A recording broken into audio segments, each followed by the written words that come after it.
Hello and welcome to game 2 against SAMP. SAMP.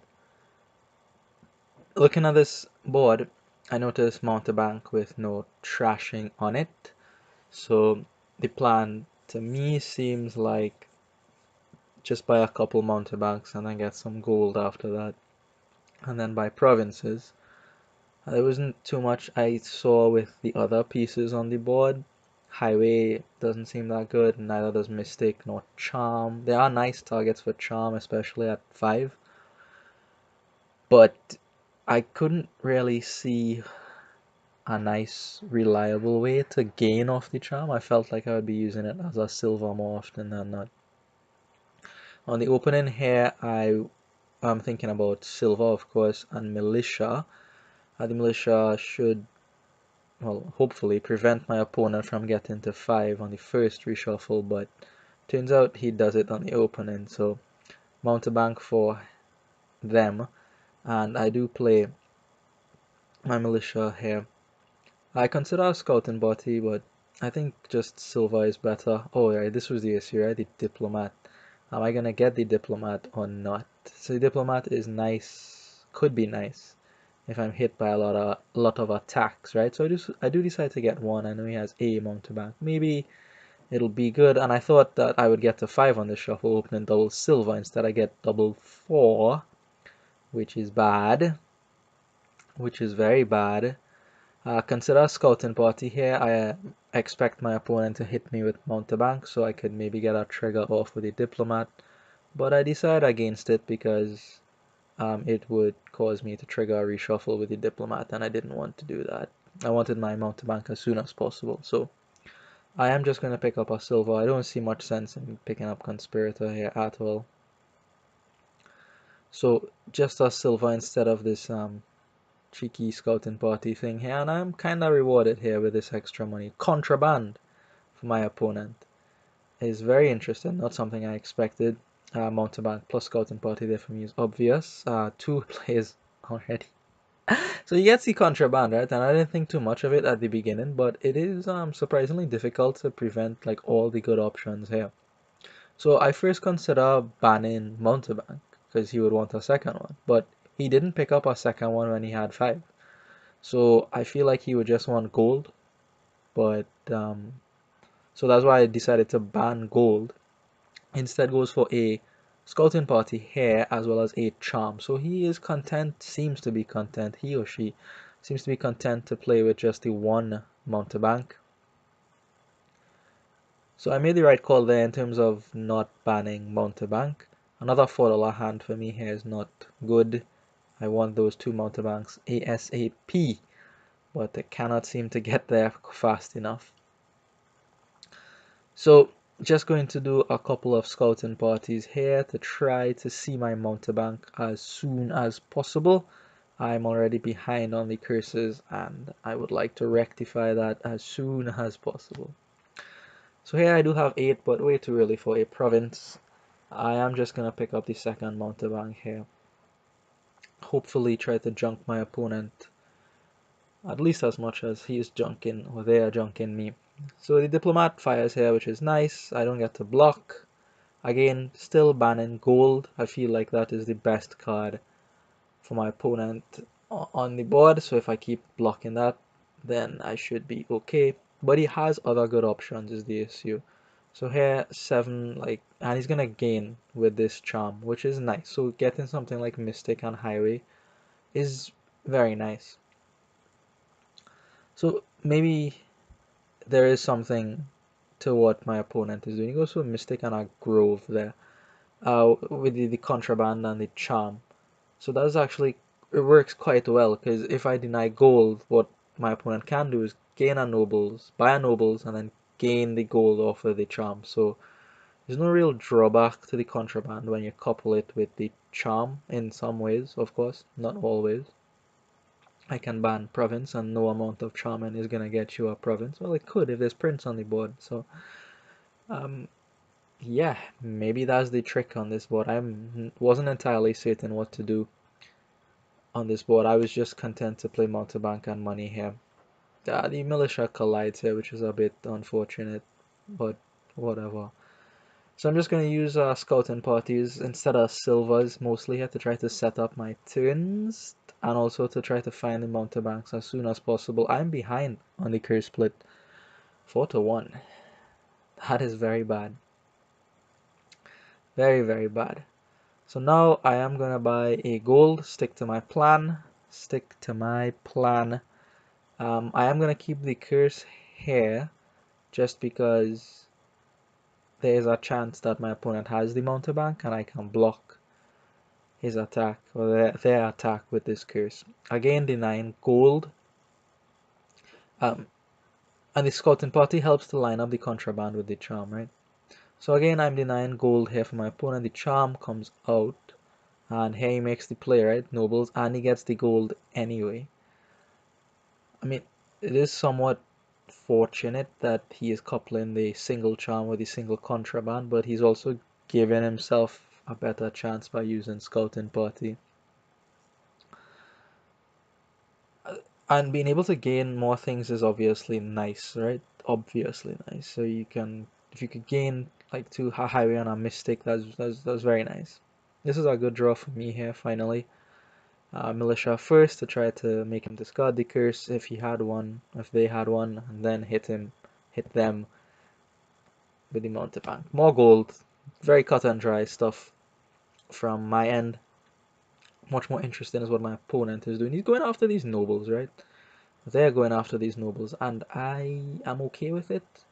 I don't really think that the nobles does too much. It'll be difficult to pair them to try to draw some cards. Obviously, accepting the silver here, I'm playing very money heavy, so silver is welcome. Yeah, and even if you pair the nobles, like, what are you gonna do? I didn't see much value in doing that. I just really think gold was a lot better than the nobles here. So I could get another gold here. Maybe I should have. I decided to go for a scouting party. That wasn't a bad hand, honestly. There's $6 in it. That could have been gold and then gold again.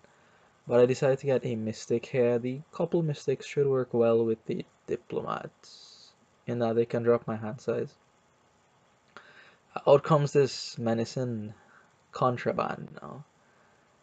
This time I do decide to name province. I'm not sure if they would want to get there, but turns out they didn't have enough money anyway, and just goes ahead, picks up another nobles. Because I have 8 and I'm thinking about province here, but I think on my next shuffle is where I decide to start going for green. So here I'm just gonna get rid of 3 things and buy a gold. Ta-da! This is like a very good hand, perhaps too good, better than I want it. I would like the money, to be spread out a bit more, hit exactly 8 a few times rather than 12 once and then never hit 8 after that. Second, contraband, which I was honestly happy to see, but the contraband has been doing good work. Has been doing very good work for my opponent. So perhaps there's something there. Yeah, so this is definitely too much money. 15. That is not what I want to see. That's like twice as much needed for a province. But I have it, so what I am going to try to do here is buy as many scouting parties as possible so that I get this money back into the deck as soon as possible. So you see there, that scouting party denied me from a province. I did manage to find back the money here, but I didn't have to. So 2 provinces quickly there for me. And this looks like a nice place to pick up a scouting party. Contraband comes out again for my opponent. And nice thing with contraband is that I can never deny scouting party. So they can always comes out. More nobles, which is whatever. I wasn't concerned about it. Nice scouting party here makes quite a few bad cards miss the shuffle. Get hit with the mountebank. So far I've been doing well. I've been blocking and been giving out curses, but now I think that's 5 curses for me. And perhaps a 6th coming soon. I'm not sure. Not sure. So here my opponent starts to green, highway and a duchy, which is interesting. Perhaps they're going all in on the greening at this point. 6, I didn't want to pick up a duchy here, but maybe I should have. Instead, I decided to go for a scouting party, I believe, and another militia. The militia was bad. Thinking back on it now, the militia is was a bad buy here. Better is another diplomat, honestly, or a silver, really, but the militia just very unlikely to have an impact given the amount of junk my opponent now has. So the scouting party comes out there. Um, a good scouting party. Then I get rid of a few, three bad cards, and I should be able to get a province here with this hand.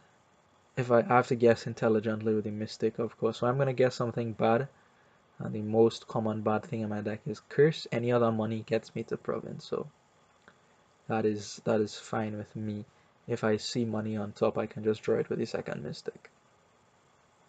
Of course, there could be a state on top, in which case, well, too bad. But I don't have to go through any of that because the Sacred Grove lets me, yeah, draw through a couple of cards here. Again, the Contraband comes out, and again, I'm going to call province. This time, my opponent does have enough money for the province, but the alternative good plays. Double gold is very good here. Double nobles is a thing they seem to be interested in, so they won't be unhappy with that, I don't think. Instead goes for a scouting party and a pair of duchies. A pair of duchies there with the scouting party. So even on the greening phase, there are options for my opponent here. Even when I cut them off from the province, there's the two duchies, which was just as much points as our province. The two nobles, which also could have happened. There, look. So this is a bad scouting party for me, right? But how am I supposed to know that I have that $8 down there? And this is again another bad hand for me. I don't want to see all this money all at once. Much prefer to see something like 9, what my opponent is having here. Scouting party plus province is very, very nice. Very, very nice. 14, again, I'm just going to try to scout as far as possible. And in fact, yeah, look, I scout a little too much. There's another guaranteed province I have to throw out because of the scouting party. And yeah, there's not much I could do about that. I throw out the mountebank there, should have kept it, should have thrown out the militia instead. And that was again another guaranteed province hand for me there. There's no way for me to know though how that my top 5 cards are good. There's no way for me to know, especially that early in the shuffle. Later on, you can make a case. Okay, you know you have this many gold, you should be tracking where your gold is. But there, no, I just didn't. How could I know, right? This is a good one. So really a bit of a mixed bag here with the scouting party, and I throw away yet another province, and end up with just enough for a duchy instead, or nobles. So there is that is happening. And my opponent gets up to another province, so they take a big lead here. Very big lead now. I think we ended up splitting the curses, which is good. It didn't end up costing me that much, but the early mountebank obviously was a lot of pressure. Another province for my opponent, and it looks very much lost at this point. Contraband comes out again, a card at this point in the game. So this game does end for my opponent in their favor. I'm not sure what was best here. This thing with the contraband and the charm that I noticed looking back at it here, that did some good work for my opponent. They were able to get quite a few nice things, lots of highways and groves. The nobles, I'm still not sold on the nobles, honestly, but maybe you all can let me know what is what are your thoughts on this kingdom? What would you do? What do you think is better than what I did? And a nice flourish at the end here to finish the game. So that is game 2 in favor of my opponent. We are tied at 1-1. Thank you for watching, and I will see you in the next one.